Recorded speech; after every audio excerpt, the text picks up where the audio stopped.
Bonjour à toutes et à tous. Aujourd'hui, je vais commenter, comment dire ça, Urara Kisuke pendant l'arc des Shinigami contre les Kunshi. Bon, pour ceux qui n'ont pas vu les scans, eh ben, vous pouvez tout de suite aller parce que, enfin, si vous voulez entendre des spoils, ben, c'est comme vous voulez, mais il y aura des spoils, voilà quoi. Bon, je vais d'abord commencer par l'apparition d'Urara au tout début de l'arc. Déjà, il apparaît pas beaucoup, alors qu'on lui doit beaucoup. Bah oui, sans lui on n'aurait pas vaincu Aizen, et bah oui, c'est pas vraiment Ichigo le héros.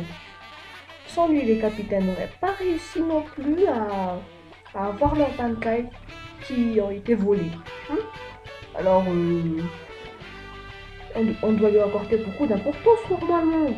Les mecs comme ça, bah, normalement ça devrait être le héros. Pas vraiment Ichigo quoi, oui bon. C'est vrai que je n'aime pas trop Ichigo pour être honnête.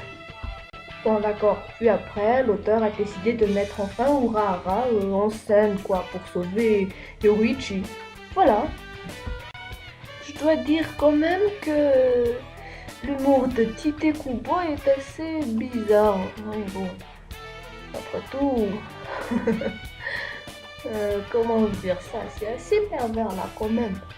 Pourquoi avoir décidé de mettre ce médicament là où personne n'aurait pensé à ça, voyons. C'est... On peut en conclure que Tite Kubo est un vrai pervers d'abord. Et aussi, il a un drôle d'humour qu'il veut faire... ben, qu'il veut partager, bon. Oui, bon, je dois quand même avouer que j'ai beaucoup ri quand j'ai vu cette scène. Ça m'a un peu amusé. Bon, son humour, son humour, ou plutôt on va dire l'humour d'Urara, n'est peut-être pas si mal que ça. Bon, à peu près, c'est mon avis à moi, bon, des vôtres, je sais pas. Mais je dois quand même avouer que pendant ces quelques chapitres de 660 à 666 ou 67, j'étais assez content de la mise en valeur de l'auteur à propos d'Urara. Ça m'a beaucoup plu d'ailleurs. Je n'arrêtais pas de relire et de relire et de relire. Bon, oui, c'est vrai que là, ça devient carrément obsession de Urara, mais quand même, ça m'a plu parce qu'il y avait de l'humour, de l'action, et là, tout ça quoi. Bon, et puis après, on nous révèle enfin les 5 potentiels de guerre, qui est Ichigo, Saraki, Ishibe, Aizen, et enfin, on se dit, mais qui est le cinquième, hein? Mais c'est qui? Et là, notre grande surprise, c'est Urahara Kisuke. Tite Kubo est vraiment imprévisible, je dois quand même bien l'avouer. Et j'étais quand même super contente de savoir que c'était Urahara le cinquième. Parce que je m'y attendais pas, et puis on peut dire que c'est à peu près mon personnage préféré. Bon, maintenant, on va parler du Bankai d'Urahara. Oh, là, c'était, comment dire, j'étais un peu, quelque peu surpris par son Bankai. Je m'attendais à un truc bien plus offensif que ça, un truc un peu comme le Senbon Sakura de Kushiki, quoi, Garuya Kushiki.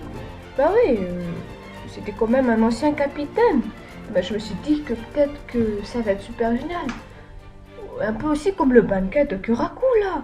Mais là, je m'attendais vraiment absolument pas à ça. Une femme jeune qui te sert de Bankai.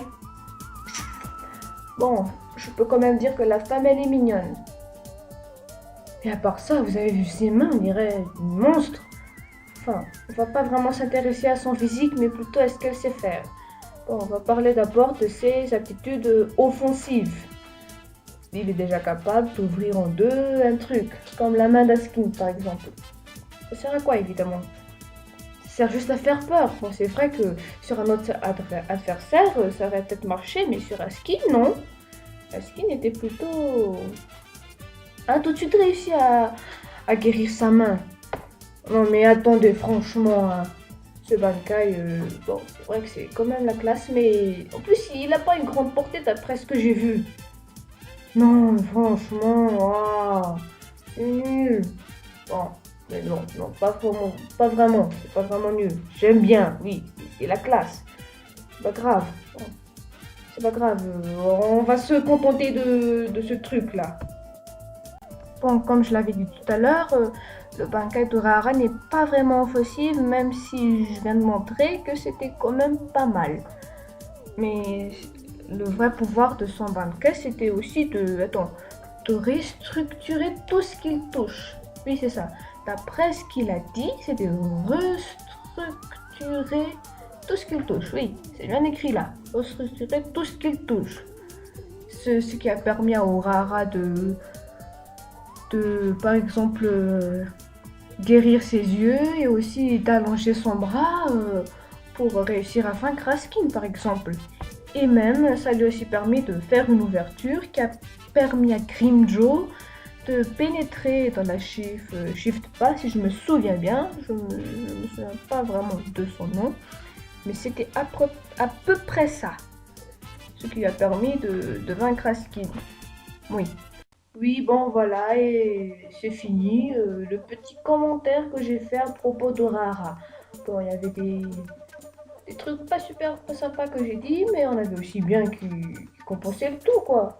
J'ai bien balancé les côtés mauvais et les côtés bien à propos de lui. Alors, ne m'en voulez pas. Pour ceux qui aiment bien Urahara, un peu comme moi, je dirais.